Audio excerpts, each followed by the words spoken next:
NP साउज्यू यस संस्थाका संस्थापक अध्यक्ष तथा विशेष सल्लाहकार समितिका संयोजक आदरणीय मोतीलाल बोहराज्यू, यस संस्थाका विशेष सल्लाहकार आदरणीय शिवराज मल्ल श्रेष्ठज्यू, ड्यास्मा आसीन योजना आयोगका सदस्य माननीय सुशील भट्टज्यू, यस संस्थाका विशेष सल्लाहकारज्यूहरू, संस्थाका महासचिवज्यू लगायत सम्पूर्ण कार्य समितिका पदाधिकारी तथा सदस्यज्यूहरू, हाम्रो निमन्त्रणालाई स्वीकार गरी आउनुभएका पाल्नुभएका सम्पूर्ण हाम्रा अतिथिवर्ग तथा यस समारोहमा उपस्थित पत्रकार लगायत अन्य महानुभावहरूलाई आजको यस गरिमामय समारोह सुदूरपश्चिमाञ्चल सरोकार मञ्चको 11औं साधारण सभामा म हार्दिक स्वागत तथा अभिनन्दन गर्दछु। आजको यस 11औं साधारण सभामा पुग्दाखेरि हाम्रा सुदूरपश्चिमका परिकल्पनाकार, पूर्व कर्मचारी, उद्योगी, व्यवसायी र सुदूरपश्चिममा थाथलो भई काठमाडौँमा बसोबास गर्दै आएका हाम्रा दिग्गजहरूले 11 वर्ष अगाडि यस्तै समारोहमा एउटा परिकल्पना गरेर हामी किन हाम्रो क्षेत्रको लागि केही नगर्ने, हामी जहिले पनि एउटा पिछडिएको क्षेत्रबाट आएर यहाँ आफ्नो उन्नति हामीले गरौँ, तर क्षेत्रको लागि हामीले केही गर्न सकेनौँ भन्ने एउटा पवित्र भावनाले यो सुदूरपश्चिमाञ्चल सरोकार मञ्चको जन्म हुन गएको हो र निरन्तर हाम्रा अग्रजहरूले उद्देश्य अनुसार यो सरोकार मञ्चको उद्देश्य अनुसार पवित्र मनले आफ्नो रिटायर्ड लाइफलाई पनि सदुपयोग गरेर सुदूरपश्चिमको लागि विभिन्न कार्यक्रमहरू गरेको मभन्दा पछिका हाम्रा सल्लाहकारजीहरू लगायतबाट यहाँहरूले जानकारी पाउनुहुने नै छ। त्यसकारण म यहाँ स्वागत गर्न बसेको हुनाले यो सरोकार मञ्चमा यहाँहरू सम्पूर्णलाई पुनः स्वागत गर्दै यहाँहरूको अमूल्य समयलाई यहाँ दिनुभएकोमा मुरीमुरीमा धन्यवाद दिँदै हार्दिक स्वागत गर्दछु। धन्यवाद। हार्दिक धन्यवाद बहादुर सिंह विष्टज्यू, स्वागत मन्तव्य गरेर व्यक्त गरेर जानुभयो। अब हाम्रो आजको कार्यक्रमको महत्त्वपूर्ण पलमा प्रवेश गरेका छौँ। अब समुद्घाटनको कार्यक्रम रहेको छ। पानसमा दीप प्रज्वलन गरी आजको यस समारोहको समुद्घाटन गरिदिन हुन आजको यस समारोहका प्रमुख अतिथि सम्माननीय प्रधानमन्त्रीज्यूलाई म सादर अनुरोध गर्दछु।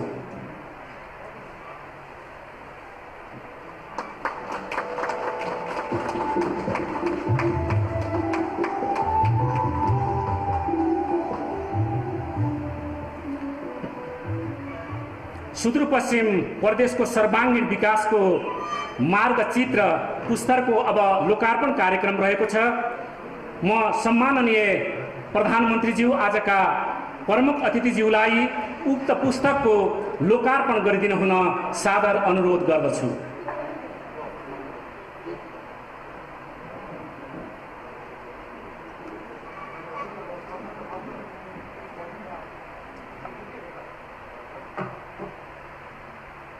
यसका प्रमुख प्रधान सम्पादक अवकाश प्राप्त सहायक रथी टीकाराम भट्टज्यू हुनुहुन्छ र यसै गरी सल्लाहकार शिवराज श्रेष्ठ मल्लज्यू हुनुहुन्छ। उहाँ विज्ञका संयोजक पनि हुनुहुन्छ र संरक्षक विष्णुप्रसाद खत्रीज्यू हुनुहुन्छ र यो पुस्तकले सुदूरपश्चिमको सर्वाङ्गीण विकासको एउटा मार्गचित्र निर्माण गरेको छ, जसले सुदूरपश्चिमको सर्वाङ्गीण विकासका लागि एउटा मार्ग निर्देशन पनि यो पुस्तकले गरेको छ।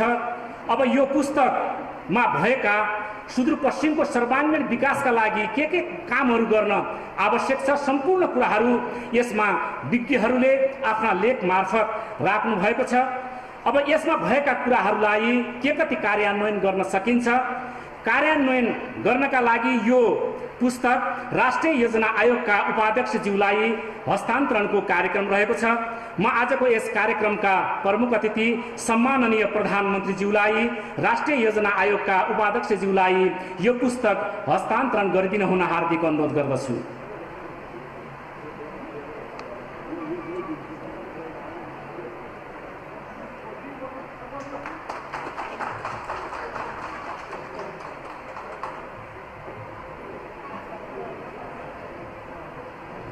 अब सुदूरपश्चिम प्रदेशका सर्वाङ्गीण विकासको मार्गचित्र पुस्तकका बारेमा सारांश टिप्पणी गरिदिन हुन शिवराज श्रेष्ठज्यूलाई म हार्दिक अनुरोध गर्दछु।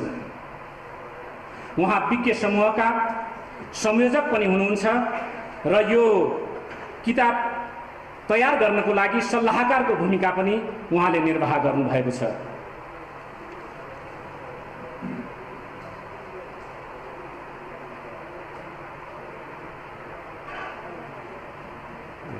माननीय सभापतिज्यू, प्रमुख अतिथि सम्माननीय प्रधानमन्त्रीज्यू र उपस्थित महिला तथा सज्जनवृन्द, यो पुस्तक चाहिँ हामीले झन्डै 1.5 वर्ष लाएर तयार गऱ्यौँ र करिब 92 जनाको यसमा चाहिँ कन्ट्रिब्युसन छ र खास गरिकन यो यसको मूल आयोजक समितिमा मसँग काम गर्नुहुने सभाकार गणेश बहादुर थापा अनि मेरो सहसंयोजकमा हाम्रो सुशील भट्टजी हुनुहुन्थ्यो, अनि दिलीप भट्ट र शिवप्रसाद सापकोटा इकोनोमेट्रिसियन हुनुहुन्थ्यो। उहाँको सहयोग बिना यो काम सम्भव हुन्थेन। त्यस्तै 8वटा उपसमितिहरू थिए। त्यो 8वटा उपसमितिका सल्लाहकारहरूले, कृषि भयो, उद्योग भयो, यस्तै उहाँहरूको पनि धेरै ठुलो कन्ट्रिब्युसन छ। त्यसैले उहाँहरूको पनि ठुलो सहयोग पाएकोमा म उहाँहरू सबैलाई धन्यवाद गर्छु र औपचारिक रूपमा हाम्रो महासचिवले पनि उहाँलाई धन्यवाद ज्ञापन गर्नुहुनेछ। अब यसमा के छ, यो किताब कोरोनाले गर्दाखेरि 2-3 वर्षै ढिलो भयो र यसमा चाहिँ भएको डेटाहरू अलिकति पुराना पनि भइसकेका छन् र अब बन्ने सञ्चालक समितिले यसमा चाहिँ आवश्यक सुधार गर्ने नै छ र यसको बारेमा अलिकति अपडेट डेटाहरू म यहाँलाई प्रस्तुत गर्न चाहन्छु। सुदूरपश्चिम सधैँ पिछडेको छ भन्ने त थाहा थियो, सबैलाई थाहा थियो।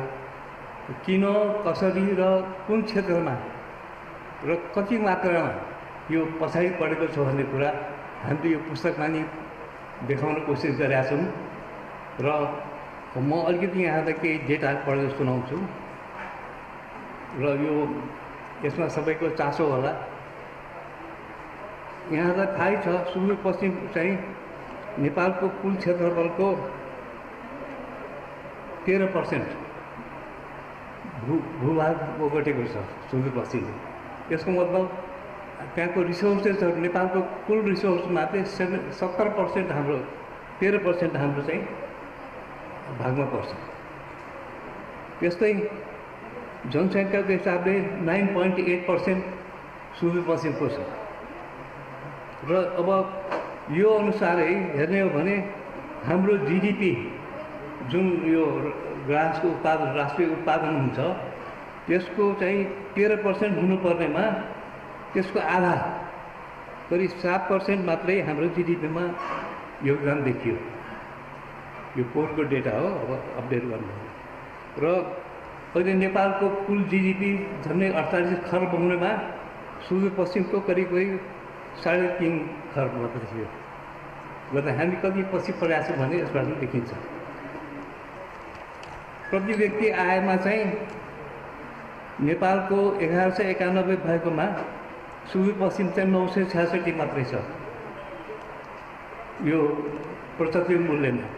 त्यस्तै पर्चेजिङ पावर प्यारिटी भन्ने हुन्छ। पर्चेजिङ पावर प्यारिटीले त्यो डलरले कति किन्न सक्छ भन्ने देखाउँछ। त्यो हिसाबले हेर्दाखेरि सुदूरपश्चिमको 1773, नेपालको 2748 गर्दाखेरि धेरै कम छ सुदूरपश्चिम। त्यस्तै असमानताको हेर्दाखेरि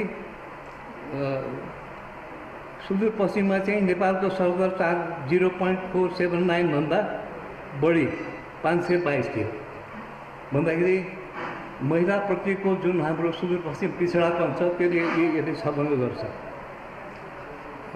त्यस्तै गरिबीमा चाहिँ के छ भने 67-68 सालमा गरिबीको सर्वे भएको थियो।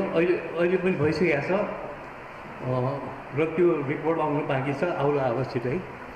त्यो हेर्दाखेरि के देखिएको छ भनेदेखि नेपालको 67-68 सालमा 10 वर्ष पहिले 46% भएकोमा नेपाल सुदूरपश्चिमको चाहिँ 46% भएमा नेपालको 25% थियो र त्यसमा पनि चरम गरिबीको पकेट क्षेत्रहरूमा बाजुरा सबभन्दा अगाडि रहेछ र बाजुराको झन्डै 60% मान्छे गरिबीको रेखामुनि थिए। यो डरलाग्दो फिगर हो। यो अहिले पनि त्यति खासै सुधार भएको जस्तो लाग्दैन। त्यसरी के छ भने यो विभेद, यो फरक चाहिँ राष्ट्रिय स्तरमा प्रदेशहरूको बिचमा मात्रै होइन कि जिल्ला जिल्लामा पनि धेरै फरक छ। त्यो म पछि यहाँलाई निवेदन गर्नेछु। त्यस्तै मल्टिडाइमेन्सनल पोभर्टीमा पनि त्यस्तै छ। अनि ह्याप्पिनेस इन्डेक्समा पनि नेपाल चाहिँ 190 देशहरूमध्ये 84औं स्थानमा परेको छ र सुदूरपश्चिम अलिकति योभन्दा बेटर नै होला, किन हामीलाई सन्तोष गर्ने बानी धेरै छ। त्यहाँ गरिब जति गरिब भने हाँसेकै हुन्छ देखाएको छु मैले। र अब यो डुइङ बिजनेस भन्ने एउटा इन्डेक्स हुन्छ वर्ल्ड ब्याङ्कको, त्यसमा चाहिँ 190 देशमा नेपाल 115 तल छ। सुदूरपश्चिम झन् त्योभन्दा धेरै कता कम छ। र त्यस्तै अब के छ भने कृषिमा चाहिँ अब यो सेक्टर वाइज जाउँ हामीहरू। कृषिमा चाहिँ नेपालको तपाईँको 26% करिब मोटामोटी कन्ट्रिब्युसन हुन्छ जिडिपीमा। सुदूरपश्चिममा चाहिँ 38% छ भन्दाखेरि अति धेरै बढ्दा हामी कृषिमा आधारित छौँ र कृषिमा आश्रित परिवार चाहिँ 90% देखियो, अति बढ्दा देखियो कृषिमा। अब सिँचाइमा धेरै कम छ, सायद त्यहाँ 30देखि 35% मात्रै कृषि सिँचाइ भएको छ र केही उत्पादकता बढ्ने चिजहरू चाहिँ अदुवा भयो, भटमास भयो, फापर, मकै, यसमा चाहिँ नेपालको खुर्सानी यसमा धेरै माथि छ प्रोडक्टिभिटी। र जडीबुटीमा पनि त्यस्तै छ तपाईँको। जडीबुटीको यति धेरै हामी कहाँ छ कि 100वटा यो एक्सपोर्ट हुने मध्ये 80वटा प्रकारको जडीबुटी सुदूरपश्चिममा पाइन्छ। खप्तडमा मात्रै 250 भन्दा बढ्ता जडीबुटी पाइन्छ। र उद्योगको क्षेत्रमा साह्रै डरलाग्दो स्थिति छ। त्यसमा के छ भने यो म्यानुफ्याक्चरिङ उद्योगमा नेपालमा 3133 भएकोमा सुदूरपश्चिममा जम्मा 45 थियो, 45 गर्दाखेरि नेपालको उद्योगको 1.4% मात्रै थियो। यो अति कम भयो। लगानीको हकमा त्यस्तै थियो र कम्पनी दर्ता पनि 0.42% मात्रै थियो नेपालको। यहाँ 28 लाख कम्पनी दर्ता भएमा सुदूरपश्चिममा 1000 मात्रै थियो। र खनिजको हकमा के देखियो भनेदेखि खनिज चाहिँ अति बढ्ता छ। धेरै ठाउँमा सुन खानी देखिया छ र लाइमस्टोन छ, फास्फोरस छ। अनि पेट्रोलियम पदार्थ ग्यास उद्योगको लागि के छ भने ग्यासको जो पादुकास तान्छ दैलेखको त्योसँग टाँसिएको हाम्रो अछामको कर्णाली भेगमा छ, त्यहाँ पनि ग्यासको ठुलो भण्डार हुन सक्ने सम्भावना देखिया छ। त्यसबारेमा हाम्रो सिरियस ध्यान जानु पर्यो। र जलविद्युतमा के छ भने नेपालको 24% हाम्रो क्षेत्रफल 13% छ। यो हाम्रो 24% झन्डै डबल चाहिँ उसको भाग हो सुदूरपश्चिममा गर्दाखेरि। तर अहिले दुःखको कुरा के छ भने नेपालमा 1386 मेगावाट प्रोडक्सन भएकोमा सुदूरपश्चिममा जम्मा 52 मेगावाट छ भने यो डरलाग्दो स्थिति हो।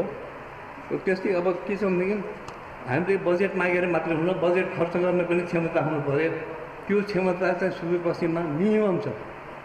त्यसैले हामीले सरकारलाई बजेट दिएर भन्ने मात्र होइन कि हाम्रो क्षमता कसरी बढाउने भन्नेपट्टि पनि हामीले ध्यान दिनु पऱ्यो।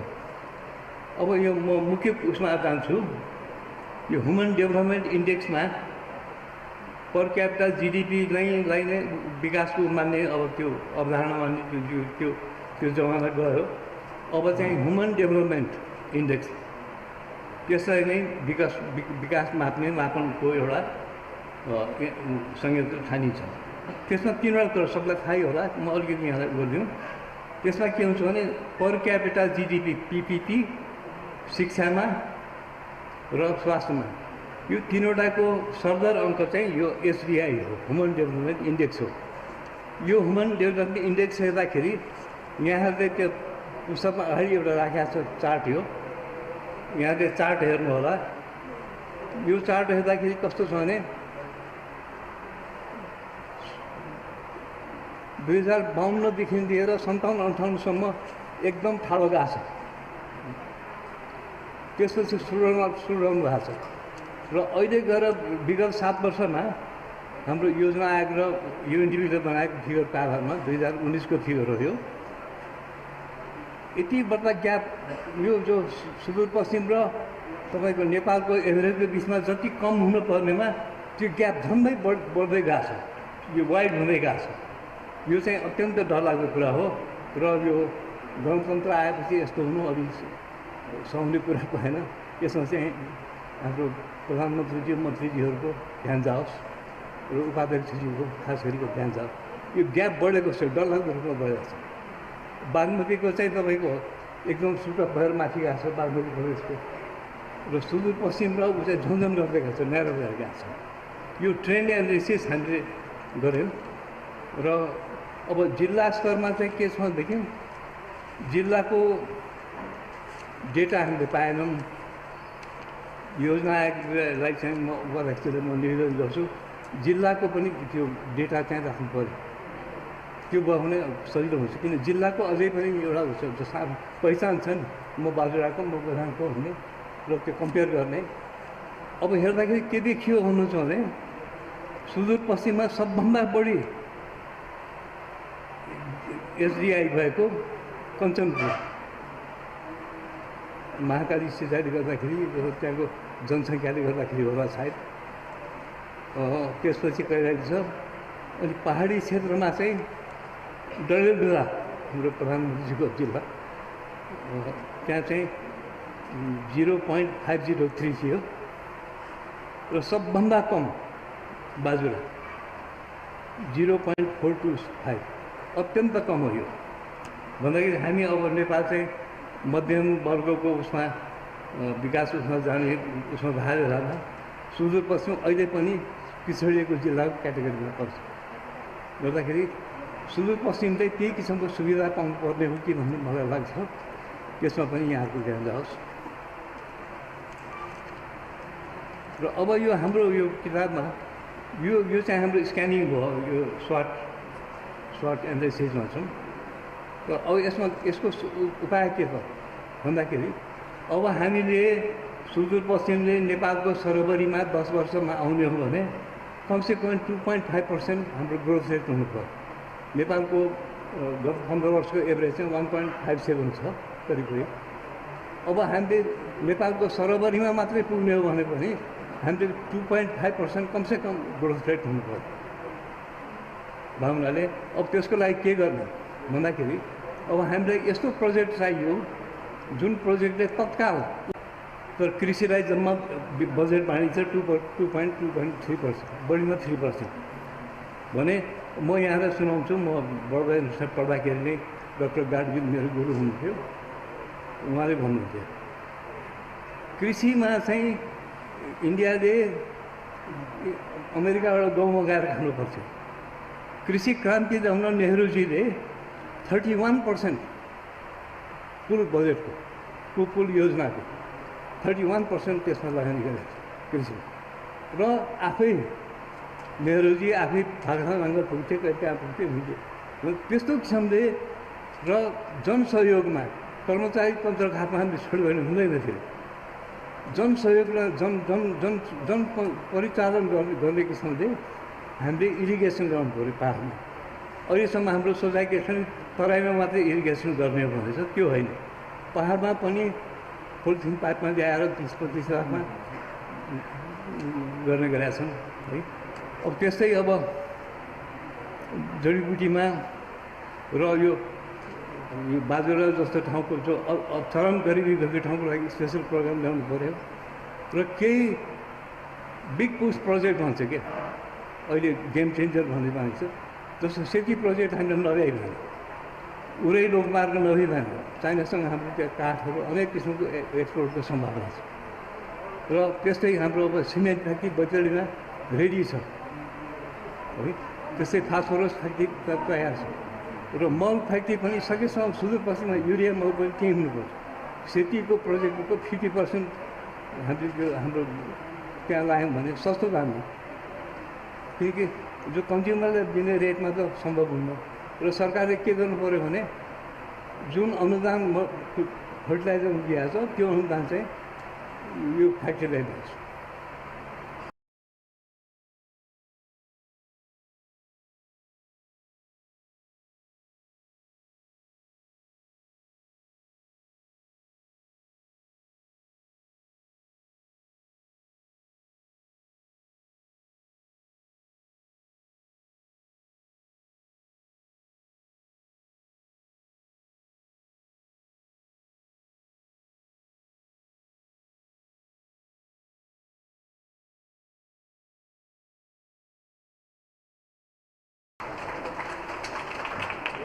हार्दिक धन्यवाद शिवराज श्रेष्ठज्यू यहाँको यो महत्त्वपूर्ण प्रस्तुतिको लागि। अब सुदूरपश्चिमाञ्चल सरोकार मञ्च नेपालका अध्यक्ष विष्णुप्रसाद खत्रीज्यूलाई उहाँले सम्माननीय प्रधानमन्त्रीज्यूलाई ज्ञापन गर्ने ज्ञापन पत्र वाचन गरेर अर्पण गरिदिनु हुन सादर अनुरोध गर्दछु।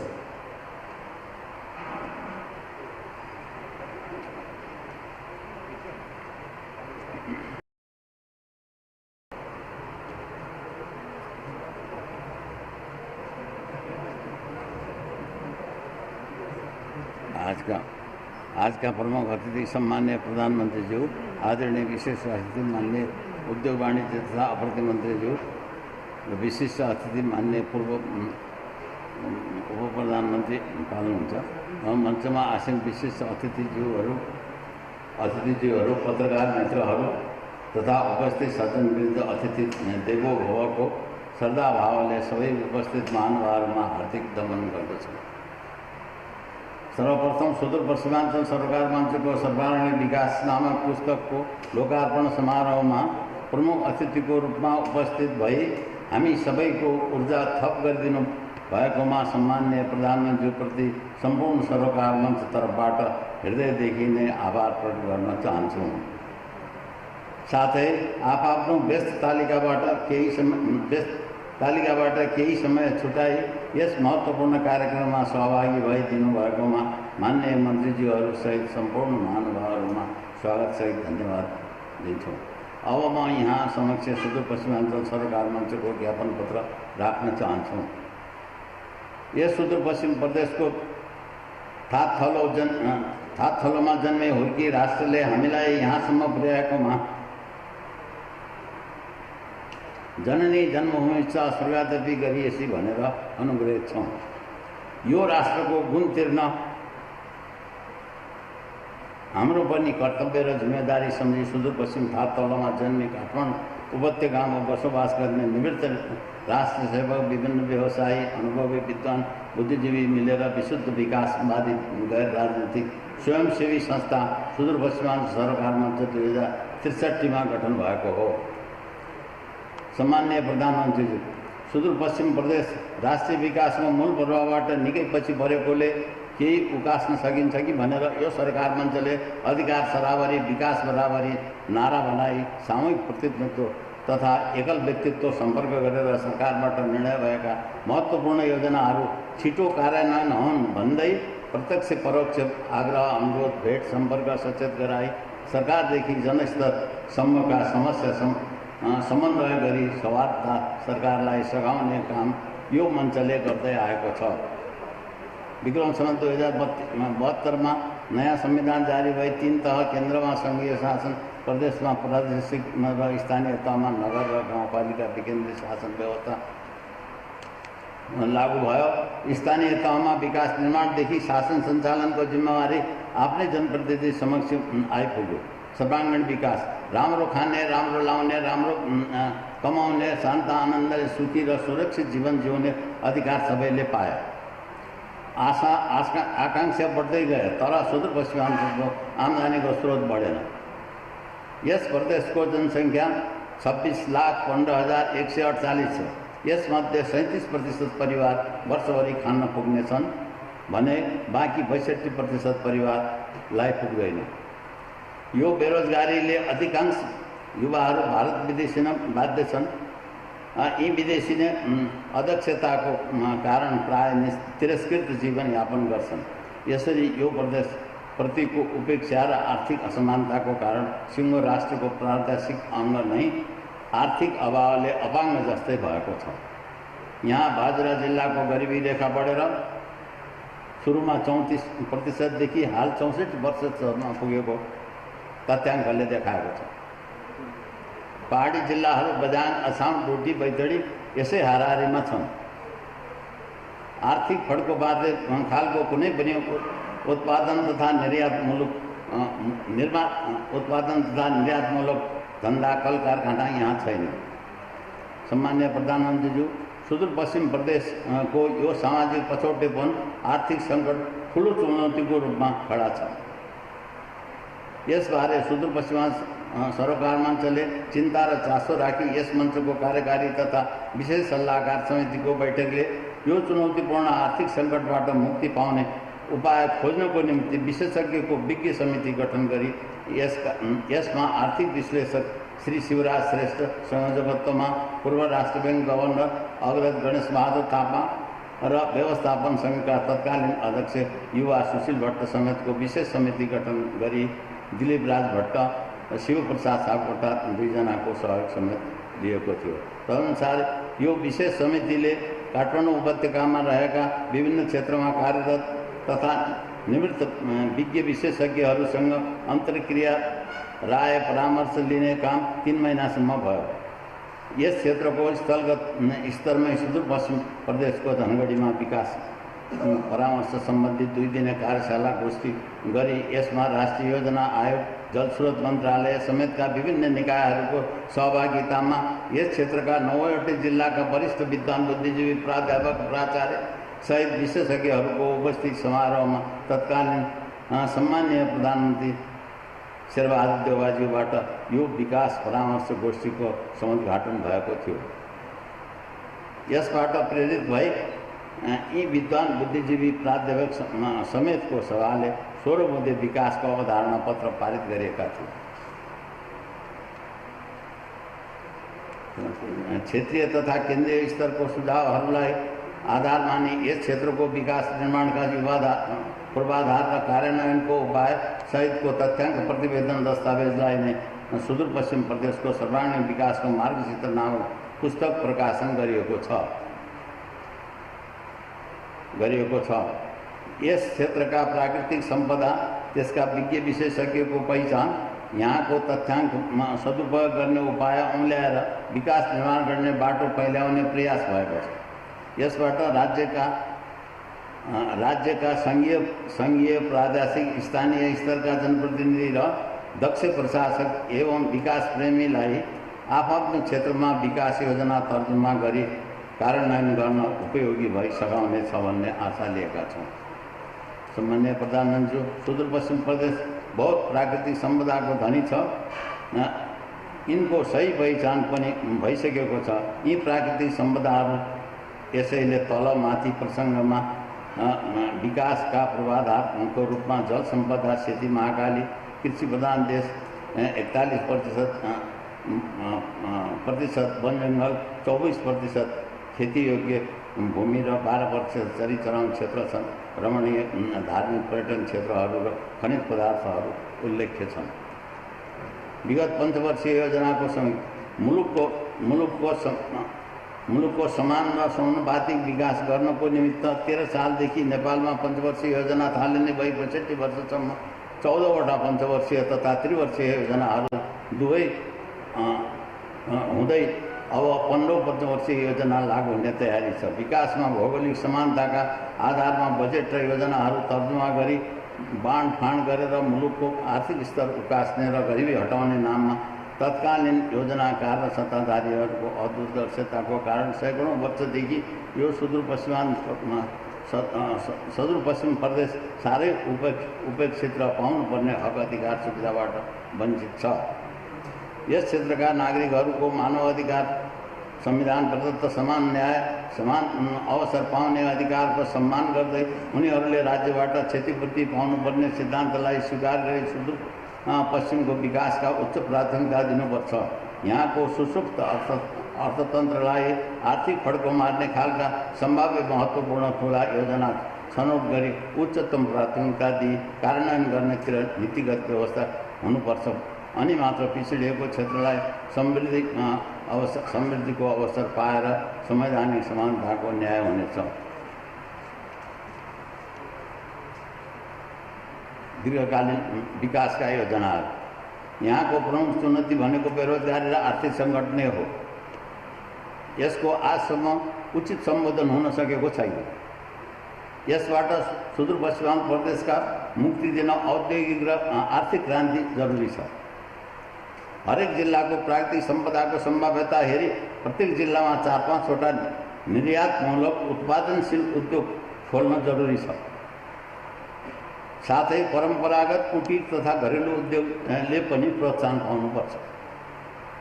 यसको निम्ति राष्ट्रिय योजना आयोगले हरेक जिल्लाको सम्भाव्यता हेरी निर्यातजन्य उत्पादनशील योजना छनौट गरी त्यसको निम्ति लागत पुँजी कति, समयावधि कति, कुन प्रविधि अपनाउनुपर्छ, कति फाइदा दिन्छ, सबैको विशिष्ट सम्भाव्यता अध्ययन गरी सफल हुने भएपछि मात्र तदनुसार नीति, नियम, निर्णय गरी कार्यान्वयनमा ल्याउनुपर्छ। यस्ता योजना आगामी पञ्चवर्षीय योजनामा तर्जुमा गरी दृढ सङ्कल्पले लागू गर्ने अठोट लिन सक्नु परेको छ। अनि मात्र आर्थिक फड्कोमारी नेपाल राष्ट्र समुन्नत हुनेछ। आफ्नो राजधानीसँग सोझै सम्पर्क हुन नसकेको वर्षौँदेखि रोकिएको पूर्व पश्चिम महेन्द्र राजमार्गको कर्णाली पारी 22वटा पुल र सडक खोल्न मित्रराष्ट्र भारतसँग पहल कदमी गरेर सडक खोली सुदूरपश्चिमको विकासको बाटो खोलेकोमा यसको श्रेय सम्माननीय प्रधानमन्त्री शेरबहादुर देउवाजीमा जान्छ।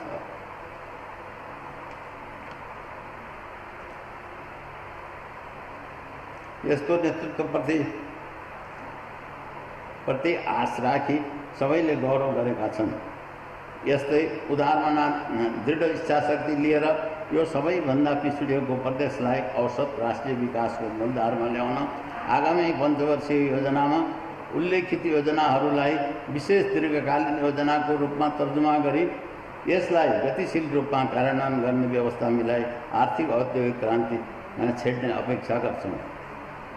सम्माननीय प्रधानमन्त्री, तत्काल राहत दिने अब यो दीर्घकालीन योजनाको यो निवेदन गरेँ।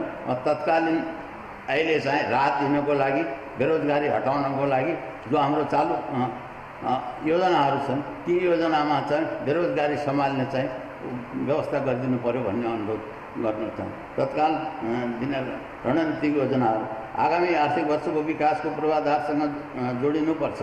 यसले विभिन्न जिल्लाका अधिकांश बेरोजगारहरूले रोजगारको अवसर पाई तोकिएको योजना छिटो सम्पन्न हुनेछ।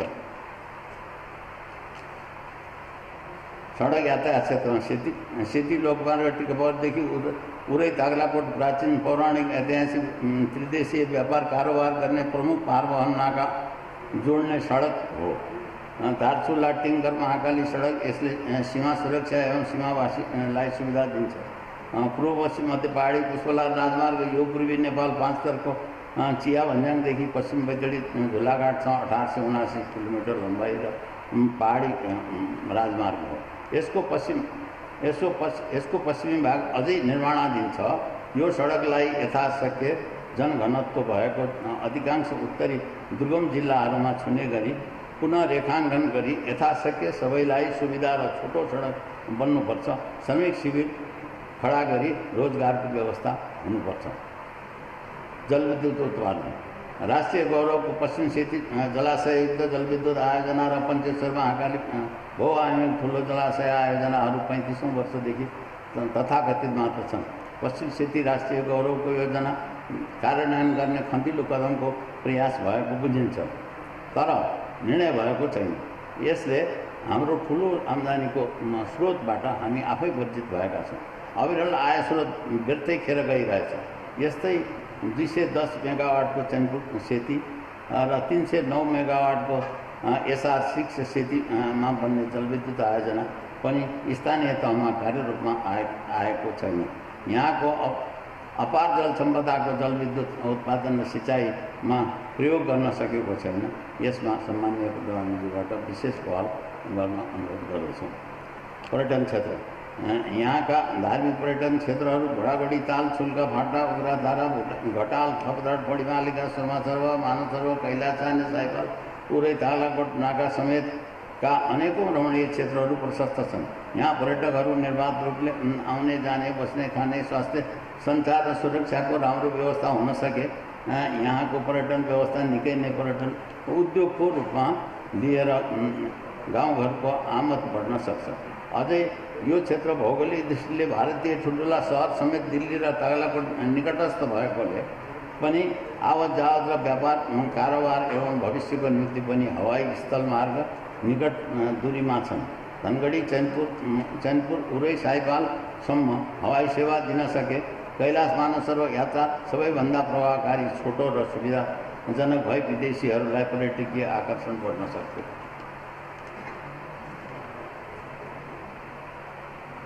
अब यी मध्ये पनि विकासका पूर्वाधारका योजना सहित र यी मध्ये चाहिँ थोरै लागतमा रोजगारी दिन सकिने खालको र हाम्रै मौलिक चाहिँ केही थोरै लागतमा बहुआयामी फाइदा हुने योजनाहरू म केही प्रस्तुत गर्छु। उरै तागलाकोट विदेश पारवहन तथा नाका सञ्चालन हुनुपर्ने। उरै तागलाकोट त्रिदेशीय पारवहन नाका सञ्चालन हुनुपर्ने। यो वर्षौँदेखि बन्द भएको छ। त्यसले गर्दाखेरि गरिबी आयो। यो नाका ऐतिहासिक महत्त्वको अंशवर्मा कालदेखि नै पश्चिम नेपालको प्रमुख मण्डी हो। यहाँ भारत र चीनको व्यापार कारोबार गर्ने नेपाली पारवहन केन्द्र हो। तत्कालीन बझाङ्गी राज्यकालमा यहाँको प्रशासन र भन्सार आम्दानीको निम्ति पुतला भन्सार हाकिम राख्ने चलन थियो। राख्ने व्यवस्था 2016 सालसम्म थियो। तिब्बतमा दलाई लामा वाङदे काण्ड भएपछि यो नाका बन्द भई यहाँको कारोबार बाँझिएको छ। यसले नेपाल र चीनको व्यापार कारोबारमा निकै ठुलो नकारात्मक असर परि नेपाल सहित दुवै देशको राष्ट्रिय आम्दानी घटेको छ। प्रत्यक्ष रूपमा बझाङ दार्चुला बाजुरा र अछाम जिल्लाको घरेलु कुटीर उद्योग कारोबारमा बाधा भई बेरोजगार बढेको छ। तिब्बत चीनबाट ऊन नुन सुन सुहाग कपडाहरू आयात हुन्थे भने नेपालमा जडीबुटी काठ खाद्यान्न भटमास भाङ खुर्सानी सोया चित्रा भाङ्रा कपडाहरू निर्यात हुन्थ्यो।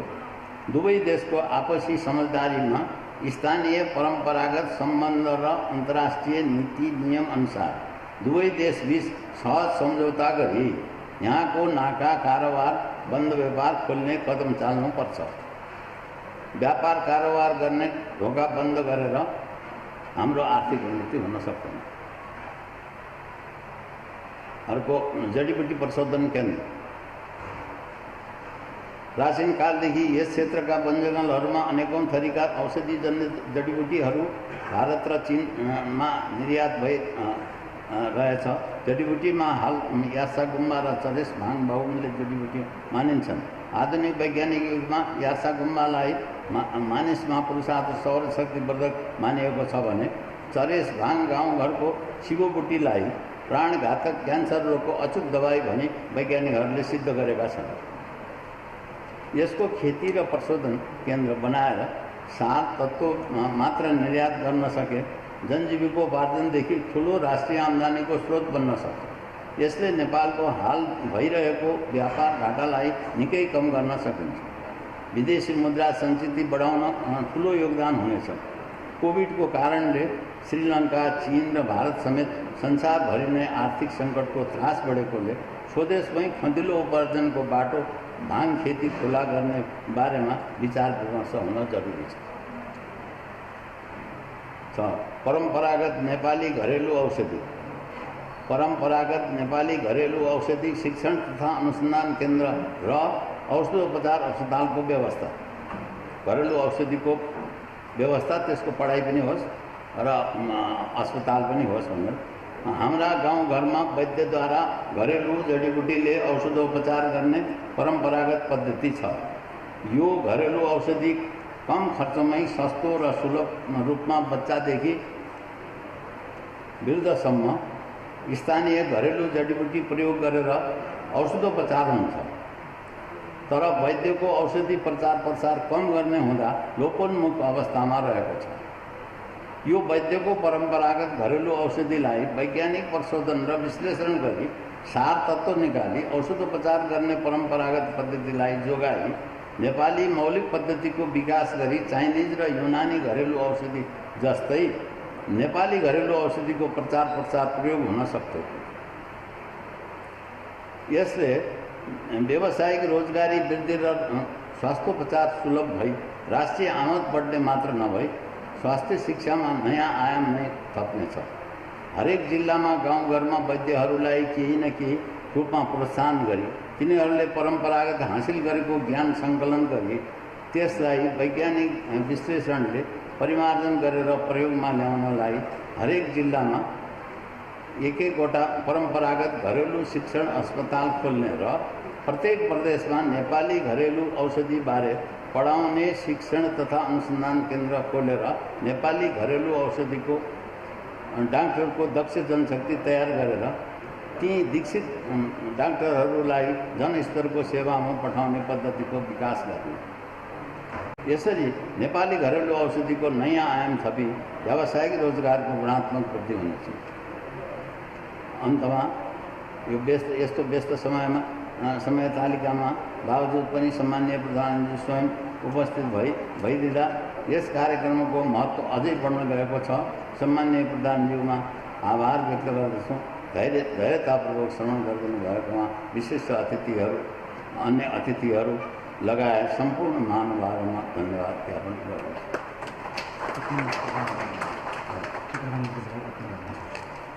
हार्दिक धन्यवाद सुदूरपश्चिमाञ्चल सरोकार मञ्च नेपालका अध्यक्ष विष्णुप्रसाद खत्रीज्यू।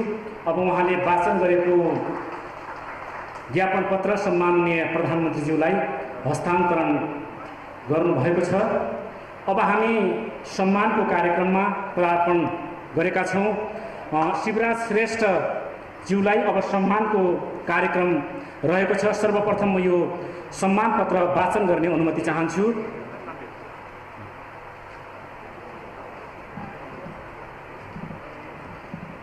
सुदूरपश्चिमाञ्चल सरोकार मञ्च नेपाल, सुदूरपश्चिमाञ्चल सरोकार मञ्च काठमाडौँद्वारा श्री शिवराज श्रेष्ठ मल्लज्यूलाई समर्पित अभिनन्दन पत्र। विक्रम सम्मत 1995 डोटीका सिलगढी बजार शैलेश्वरी पावनस्थलमा पिता ध्रुवराज श्रेष्ठ तथा माता गणेश कुमारी श्रेष्ठको कोखबाट जन्मनुभएका श्री शिवराज श्रेष्ठ मल्लज्यूले बडौदा विश्वविद्यालय भारतबाट एमकम व्यवस्थापन अर्थशास्त्र विषयमा स्नातकोत्तरसम्मको अध्ययन गर्नुका अतिरिक्त स्विडेन र इजरायलबाट डिप्लोमा इनको अपरेटिभ म्यानेजमेन्टको शिक्षा आर्जन गर्नुभयो। यहाँले साझा राष्ट्रिय संस्थामा संस्थापक प्रमुख अधिकृत र साझा यातायात तथा साझा स्वास्थ्य सेवामा संस्थापक महाप्रबन्धक तथा साझा प्रकाशनको सञ्चालकको जिम्मेवारी पनि निर्वाह गर्नुभयो। त्रिविबी सेडाको प्रमुख सल्लाहकार तथा आइडिआरसी र हार्वर्ड विश्वविद्यालयको सहयोगमा सञ्चालित performance of public enterprises in Asia नामक प्रोजेक्टमा नेपालको तर्फबाट टिम लिडर भई कार्य गर्नुभयो। ब्रिटिस र अमेरिकन कम्पनीहरूसँग भएको जोइन्ट भेन्चरको सहनिर्देशकको रूपमा कर्णाली पुल, महाकाली सिँचाइ र सिलिका लाइम ब्रिक प्रोजेक्टको सम्भाव्यता अध्ययन, प्रोजेक्ट रिपोर्ट र कन्स्ट्रक्सन सुपरभिजनमा सहयोग गर्नुभयो। पोखरा, धनगढी, जनकपुर र रारा विमानस्थल लगायत 50 भन्दा बढी औद्योगिक र पर्यटकीय तथा लघु जलविद्युत प्रोजेक्टहरूको सम्भाव्यता अध्ययनको नेतृत्व पनि गर्नुभएको थियो। यहाँ राष्ट्रिय विकास परिषद र खप्टर पर्यटन विकास समितिका सदस्य पनि हुनुहुन्थ्यो। इतिहास, राजनीति शास्त्र र स्ट्राटेजिक प्लानिङको क्षेत्रमा विशेष रुचि र अध्ययनले हामी लाभान्वित भएका छौँ। यहाँ विक्रम सम्वत 2014मा सुदूरपश्चिम छात्र सङ्घको संस्थापक महासचिव हुनुभयो। श्रेष्ठज्यूको performance of public enterprises in नेपालका सहलेखक, मिथिलाका कर्नाटक वंशीहरू र उनीहरूको मण्डलमा प्रभाव, नेपाल प्रज्ञा प्रतिष्ठान अनुसन्धान सहयोगमा प्रकाशित मानव यात्रा, सृष्टिदेखि आर्यहरूको प्रथमा संस्कृतिसम्म नामक पुस्तकहरूका लेखक हुनुको साथै विभिन्न पत्र पत्रिकामा 100 भन्दा बढी लेखहरू प्रकाशित गरिसक्नु भएको छ। नेपालमा हालसम्म अनुसन्धान र लेखनको कार्यमा पुर्याउनु भएको योगदानको सरकार मञ्च उच्च सम्मान गर्दछ।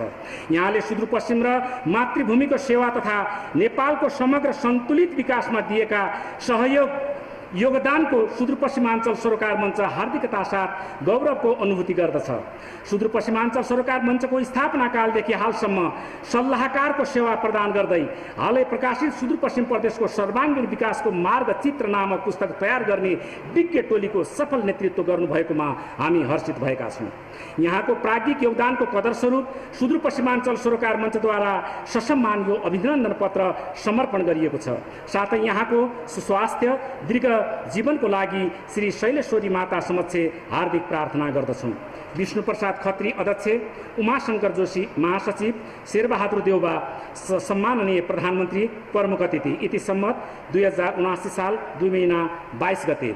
अब यो सम्मान पत्र अर्पण गरेर अभिनन्दन गरिदिनु हुन म आजका प्रमुख अतिथि सम्माननीय प्रधानमन्त्रीज्यूलाई सादर अनुरोध गर्दछु र यो सम्मान ग्रहण गरिदिनु हुन शिवराज श्रेष्ठज्यूलाई पनि म हार्दिक अनुरोध गर्दछु।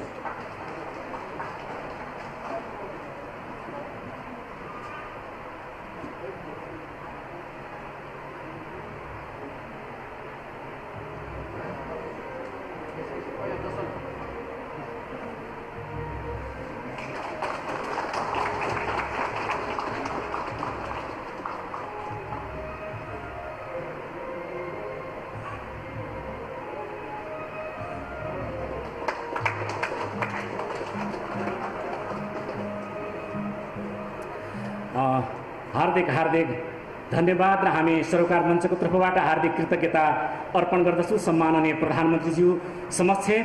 अब हाम्रो कार्यक्रममा अलि तलमाथि हुन गएको छ।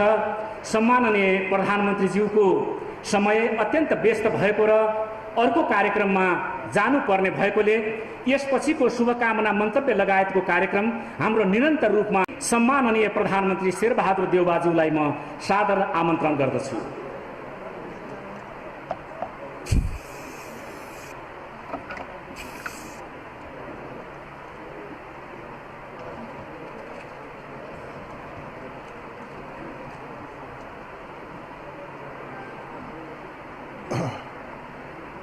सुदूरपश्चिमाञ्चल सरकार मञ्चको पुस्तक विमोचन कार्यक्रम बोलाउनु भएकोमा यस कार्यक्रम सुदूरपश्चिमाञ्चल सरकार सङ्घका अध्यक्ष र विष्णु खत्रीजी उहाँले अत्यन्तै मेहनत गरेर जो अहिले हाम्रो विषयमा सुदूरपश्चिमको विकासको सम्बन्धमा जो कुरा राख्नुभयो अत्यन्तै महत्त्वपूर्ण धेरै अध्ययन गर्नुभएको रहेछ। यस कारण चाहिँ म विष्णुप्रसाद खत्रीजीलाई हार्दिक धन्यवाद र बधाई दिन चाहन्छु। मलाई लाग्छ उहाँको यत्रो मेहनत, यत्रो अध्ययनले सुदूरपश्चिमको विकासमा अत्यन्तै महत्त्वपूर्ण योगदान दिनेछ भन्ने विश्वास लिएको छु। अहिले शिवराज श्रेष्ठजीलाई जो पुरस्कार प्राप्त गर्नुहुन्छ उहाँलाई पनि हार्दिक सम्मान गर्दछु। र नफल मैले वास्तवमा सुन्ने मध्य सबैको आज यस्तै पढ्यो क्लास गरिदियो कार्यक्रमहरू त्यसैले चाहिँ एउटा ठाउँमा जानुपर्ने भए जानैपर्ने भएकोले माफी चाहन्छु। सुदूरपश्चिमको विषयमा मैले धेरै भन्नु छैन। वास्तवमा सुदूरपश्चिम विकासका सम्भावनाहरू धेरै छन्। पहिलोपटक गोटी उचापटबाट एसएससी पास गरेपछि काठमाडौँ जानु भनिरहेको हो। धनगढीसम्म पहिले लाग्यो, त्यहाँबाट धनगढीबाट रेल चढेर लखनऊबाट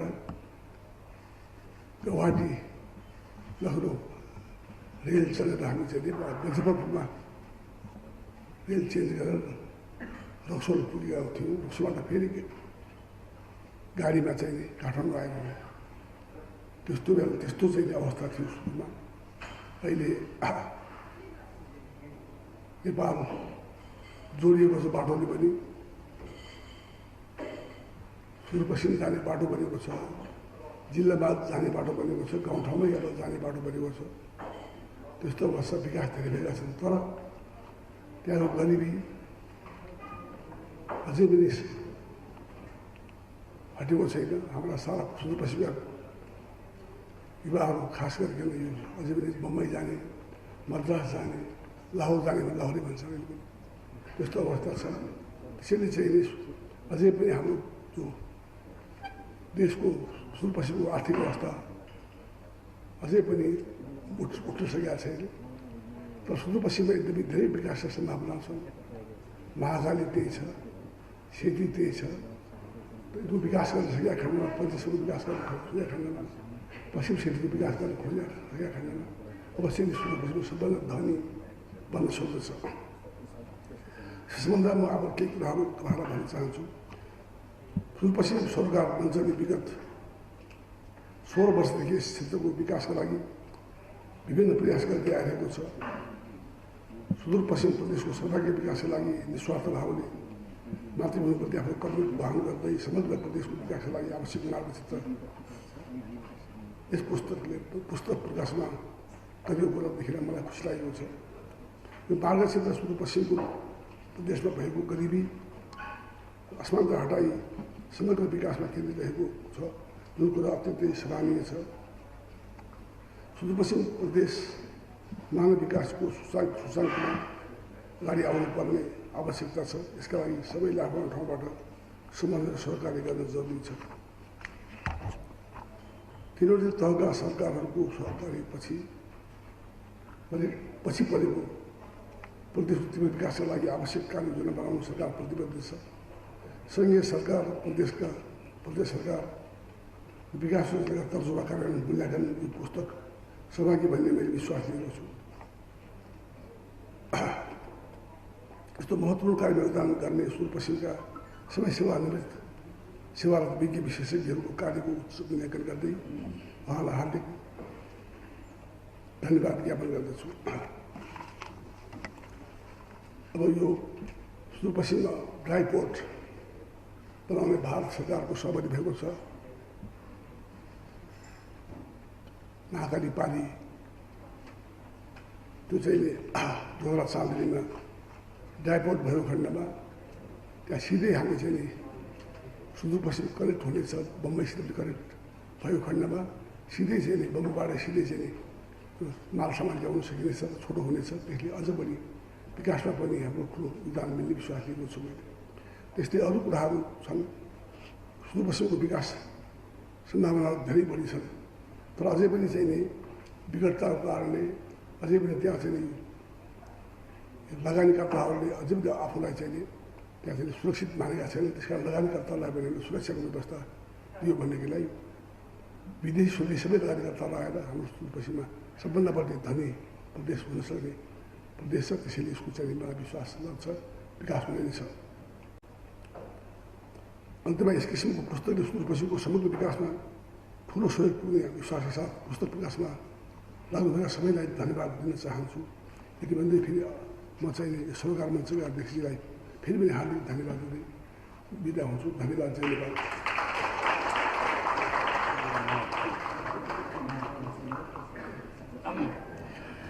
हामी हार्दिक कृतज्ञता अर्पण गर्दछौँ सम्माननीय प्रधानमन्त्रीज्यू, आजका प्रमुख अतिथिज्यू।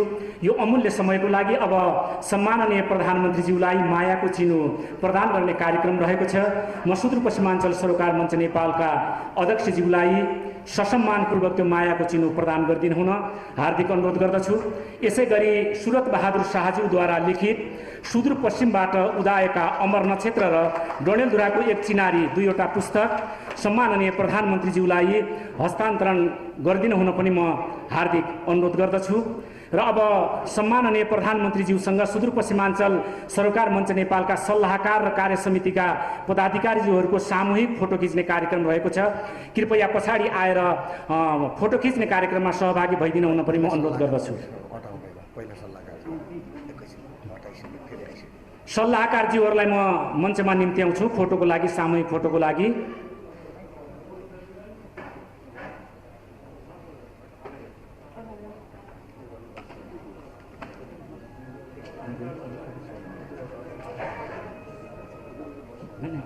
फोटो